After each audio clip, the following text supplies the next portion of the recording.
그리고 세 번째 정착. 네, 정착은 다른 게 아니고요. 순장님은 순장님대로, 순원들은 순원대로 전도를 하시잖아요. 그러면 일단 예배가 회복이 되고 예배가 잘 진행이 되면 이제 양육도 진행이 되면 우리 양육교사 분들이 이제 교구로 잘 안착을 시키세요. 그런데 보통 요새도 전도하면 내가 전도한 내 순으로 가잖아요. 그럼 우리 순장님 교족부에 아마 그 영혼들이 올 거예요. 그런데 지금 우리 예전에 우리 평계원에서 그 순예배 롤플레이 해주셨잖아요. 딱 그 형식으로 진행이 되시면 돼요. 이것을 그냥 모방하는 데 그치시면 안 되고 정말 순장님들이 순예배를 먼저 사모하셔야 돼요. 둘, 셋이 모인 곳에 반드시 성령께서 역사하신다고 반드시 역사하시고 순교에서 교제에서부터 육적인 교제에서부터 영적인 교제가 잘 이루어지면 반드시 그 영혼은 교회에 정착이 되고 사명자가 됩니다. 제가 했던 방법 중 가장 좋은 방법은 저는 순원이 한 사람도 없었어요. 근데 어느 날 우리 용광로 전도사님이 그 전에 이제 2년 동안 제가 아울기도 모든 공예배 드리기 아울기도를 하나님이 사람을 통해서 훈련을 시키셨거든요. 그래서 그냥 순종을 했어요. 그러다가 어느 날 전도 총무를 하라고 하는데 제가 누누이 말씀드렸듯이 절대로 전도 총무 못합니다. 제 형편과 상황이 안 되고요. 시키시려고도 복을 주시고 뭔가를 주시고 해야지 아무것도 안 주고 이거는 있을 수가 없는 일이에요. 나는 하나님을 분명히 복 준다고 해서 원래대로 내가 살던 대로 회복시켜준다고 해서 나는 믿었는데 이건 속은 거야. 절대 못해.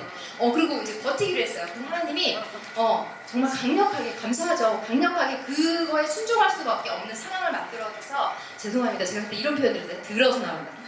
이 부분을 나가는 내가 진짜 들어서 나온다. 그래서 사실은 나갔어요. 나갔는데 정말 나갔더니 하나님이 그 영혼들을 저를 통해서 올 사람들을 준비시켜 놓으셨더라고요.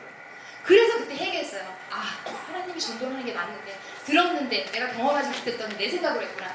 그렇게 해서 전달했는데 두 번째 전도사님 용광로 전도사님 딱 오셨는데 저보고 대신방 드리고서 저를 딱 보더니 뭐라고 하셨냐면 내 눈을 딱 보시더니 집사님 사명자야 이러시더라고요. 나는 이제 성도도 겨우 되고 이제 그냥 교회에 조금 적응된 것 같고 그리고 나는 이제나 저제나 꼭 언제 줘 하나님 주신다 그랬는데 이러고 있는데 사명자래요. 그래서 사명자요? 그냥 속으로만 왠지 전 이 교회가 첫 교회예요. 그래서 이 교회가 시키는 대로 하는 사람이에요.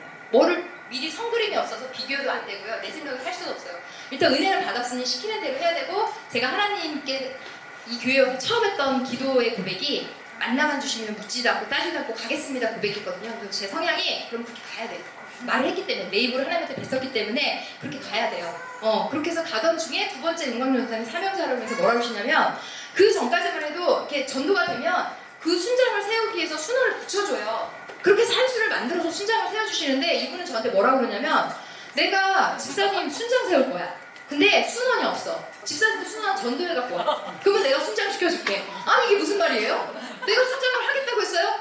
하시라고 그러면서 순원도 안 붙여주고 이제부터 전도를 해서 순원을 만들어 오래요. 근데 거기에 제가 뭐라고 댓글을 못하는 거예요. 묻지도 않고 따지도 않는다고 이 전도사님이 기가 너무 세 아우라가 세서 뭐 말 잘못하면 혼날 것 같은 거예요. 그래서 말을 못하고 있는데 어느 날 그분이 보시기에 안쓰러우셨나 봐요. 왜냐면 그러면서 저를 전도총으로 세워주신 거예요. 순원 전도에서 순장 세우시겠다고. 근데 어느 날 속히 말하는 이른 양 2명 다른 교구에서 말 안 들은 사람들 그 2사람 임용고시 준비하는 사람 한 사람은 가정이 갑자기 힘들어져서 했던 그 2사람을 주면서 갈릴에서 일단 순원을 만들으래요. 그리고 전도에서 채워서 6명을 만들어서 한 순을 시작하자고 하시더라고요. 근데 좀 그분한테 어떻게 다가가야 될지 모르겠어요. 왜냐면 나는 지금 뭘 이분한테 가서 말할 것도 없어. 난 아직 내가 원래대로 회복도 안 됐고 지금 너무 힘들어. 고난이 완전 한 겹, 2겹, 3겹 셀 수 없는 그 상황에 있는데 이분한테 가서 내가 내 꼴 어느 거에 이분을 예배를 인도할 수가 있으며 나보다 더 나은 사람이야. 또 임영고 씨는 또 잘 살아. 근데 그분한테 나의 뭐를 얘기해서 이분을 리더할 수 있냐는 거죠. 근데 일단은 시키시니까 기도부터 했어요. 또 배운 대로 해요. 저희는 FM이에요. 배운 대로 기도부터 했어요. 아우기서 기도하고 그 전화 한 통을 그분에게 하기 위해서 제가 기도를 얼마나 했는지 몰라요. 딱 전화했어요. 어떻게? 배운 거 있잖아요. 무한 미소, 무한 칭찬. 안녕하세요, 집사님! 가장 높은 톤으로, 밝은 톤으로 집사님 안녕하세요. 왜 나에 대한 이미지가 나쁘면 나한테 마음을 안 열 거 아니에요. 저 12교구 누군데요? 집사님 어떻게 요새 예배 나오세요? 그때는 예배 나오세요 물어도 괜찮을 때였는데 자기가 예배를 못 나가고 있대요. 왜 못 나가냐면 임용고시를 준비하고 있어서 예배를 못 나간대요. 그러냐고. 근데 집사님 제가 집사님이 너무 보고 싶다고 우리 그분이 저희 교구하고 다른 교구인데 데리고 오시려고 하시면서 교구끼리 얘기가 돼서 저한테 붙이신 거였거든요. 집사님 찻집에서 한번 만났으면 좋겠다고 만나서 집사님 너무 교육자분들이 성실하신 분이라고 칭찬을 많이 하시는데 사실 그런 얘기 안 했거든요. 제가 만들어낸 거예요. 마음을 열게 하려고. 그래서 찻집에서 만나서 이분이 너무 감사한 게 그러자고 그러시더라고요. 이게 왜 그럴까요? 하나님이 이분 이미 살리려고 계획하셨는데 거기에 저를 쓰신 거예요. 그래서 찻집에서 만났어요. 허반에서 만났더라고요. 만나서 얘기를 쭉 이어가는데 이분이 너무 순수하시더라고요. 학교 때부터 신앙을 가지셨던 분이고 저는 이제 와서 배워서 말씀도 예배 듣는 게 전부잖아요. 근데 이분은 말씀도 너무 많이 알고 박학다식해요. 근데 또 순수하기까지. 그리고 그 대학 시절에 열정 있게 전도했던 그 부분들이 이분이 막 얘기를 하시는데 이분이 어떤 분이었냐면 우리 목사님 말씀에 은혜 받고 있는 분이었어요. 그러다 보니까 여러 가지로는 굉장히 부족한데 제가 그래도 목사님한테 2년 동안 예배, 공예배 다 드리고 아울기도 다 드리고 복받겠다고 다 드리고 그래도 생명력은 있었을 거 아니에요. 그리고 이 영혼을 살리려고 하나님께 부르심 받고 갔잖아요. 그러니까 뭔가 생명력이 전달되고 저한테 마음이 움직이게 하셨나 봐요, 하나님. 그러니까 마음을 여시고 다음에 또 시간 되면 만나자고 그러시더라고요. 그렇게 해서 한 2번 정도 만났을 때 집사님 우리 이렇게 인간적으로 만나는 것도 좋지만 우리 순례를 한번 드려보면 어떠냐. 또 그때 들은 건 있잖아. 둘셋이 모인 곳에 성령이 임한대. 그래서 우리 같이 왜 그 집사님 기도 제목이 있으셨거든요. 남편분이 좋은 공기업에 다니시는데 되게 회사에서 힘들어하세요. 그런데 이분은 어찌할까를 몰라요. 그래서 순예배에서 아직 교회로 올 수 있는 상황은 아니어서 순예배를 통해서 예배를 회복하고 그리고 공예배를 제가 리더할 생각이 저 나름대로 작전이 있었어요. 그래서 순예배를 이분하고 둘이 이제 우리 조장님의 첫 순예배는 우리 조장님 이문숙 전도사님의 감시하에 얘가 순예배를 맡겨도 되는지 감시하에 맡겼는데 이 순원이 그날 제가 공과를 달달달 알고요. 막 얼마나 떨리는지 몰라요. 달달달 한데 막 틀리기도 하고요. 그 수정과 우물과의 그 여인 말씀을 제가 준비를 했는데 뭐 사실은 이 내용으로 보면 엉망진창이에요. 뭐라고 했는지 기억도 안 나요. 근데 성령께서 임재해 주시니까 그분이 제 어느 포인트에 우는 거예요. 막 울면서 은혜 받았다는 거예요. 그러면서 그 기도 제목을 같이 했어요. 조장님하고. 그리고 조장님이 순원이 울었다. 너 하나는 맡겨도 되겠다 이러더라고요. 순원이 울었으면 된다는 거예요. 그래서 그래요. 그래서 그 다음부터 이제 둘이 드리기 시작했고 또 한 분을 붙여주신 분이 있었는데 그분은 매일 제가 판매하고 계신 분이었어요. 일주일마다 찾아갔어요. 순례를 따로 드릴 수는 없지만 찾아갔는데 그분이 어느 날 저한테 제 찾아옴에 그분이 좋아하는 거 에너지 음료 같은 거 가져가고 감동 오는 데가 가져갔더니 이분이 11교구 분이세요. 지금도 잘 나오고 계신데 그분이 감동하신 거예요. 그러더니 집사님 그만 오세요. 제가 개인적인 사정이 있어서 교구를 이동하면 내 얘기를 처음부터 끝까지 다 해야 되는데 그러기엔 내가 마음이 상처가 아직 회복이 되지 않았습니다. 그러나 집사님 내가 예배 회복할게요. 예배 갈게요. 수련회도 갈게요. 그러니까 이제 그만 오셔도 돼요. 그러시더라고요. 박수 한번 쳐주세요. 네. 포기하지 않았어요. 무조건 살려야 되겠다. 하나님 나를 어차피 지금 사명자로 세우셨으니까 나를 통해서 무조건 살아야 된다는 긍정적인 생각을 갖고 있었다는 거죠. 그랬는데 정말 수련회도 오시고 일부 예배 들으시고 꼭 가시고 그런데 제가 거기서 멈추지 않았어요. 그랬을지라도 이분이 정말 끝까지 잘 정착할 때까지 금요일날 꼭 찾아가서 그분한테 뭐래도 힘드시니까 먹을거리를 많이 챙겨드렸던 것 같아요. 그랬더니 정말 끝까지 예배를 나오시고 어느 순간 이제 제가 너무 바빠지면서 끊었는데 그리고 한참 이다 갔거든요. 저를 보는데 얼굴 표정이 살짝 섭섭하신 것 같아요. 섭섭하신데 또 그의 일꾼으로 성숙과 성장을 이뤄가고 있으니 양해해 주실 거라 생각을 합니다. 그래서 그렇게 한 명으로 시작된 그 임영고시 수련을 통해서 제가 전도하기 시작했잖아요. 나갈 때마다 하나님이 예배된 그 영혼들이 오잖아요. 그러면 그분들을 관계성을 갖고 어느 시점부터 이제 순예배로 모집을 합니다. 근데 순예배를 드리려고 준비를 하는데 연단 중이니까 금요일마다 저는 목요일 아침부터 저는 피가 마르는 거예요. 왜냐면 이 순예배를 준비해야 되는데 일단은 배운 게 뭐예요? 순장이 일단 먼저 롤모델이 돼야 되는데 순종과 헌신을 해야 되는데 그러면 내가 어쨌든 이 식탁의 자리를 준비해야 돼. 제가 그 임영고시에 둘하고 드린 예배 가운데 느낀 건 뭐였냐면 그분이 끝내 임영고시가 되진 않았어요. 그리고 안 되기를 바랬어요. 저도 순장으로 되고 싶었거든요. 그래서 근데 그분이 그 순예배를 통해서 그 남편의 그 문제 있죠. 직장 상사의 괴롭힘 이 모든 거를 다 해결을 받고 오히려 하나님이 높여주시고 빼앗으시는 축복을 받았어요. 물론 지금은 안타깝게 저희 교회에서 한 2년 정도 훈련받고 일산에 있는 큰 교회 가서 오히려 뭐 피하려다가 뭐 했다고 그래서 순장을 했는데 안 하고 그리고 거기 집사 갖고 갔거든요. 근데 거기서 오히려 한 500명 정도 되는 그런 강림교회라고 제가 들었는데 거기 그 목사님한테 잡혀가지고 사모님하고 오히려 거기서 사명 크게 감당하고 있다고 어느 날 저녁에 전화가 와서 그때 너무 감사했다고 순장님 이런 얘기도 제가 들었습니다. 그러니까 우리가 뿌렸던 것들은 하나도 땅에 떨어지지 않아요. 그래서 목요일마다 이제 피가 말라요. 내일 수녀비 준비했는데 뭐 먹이지? 우리 순원들 뭐 먹이지? 왜? 제가 다 전도해서 순원이 모아줬잖아요.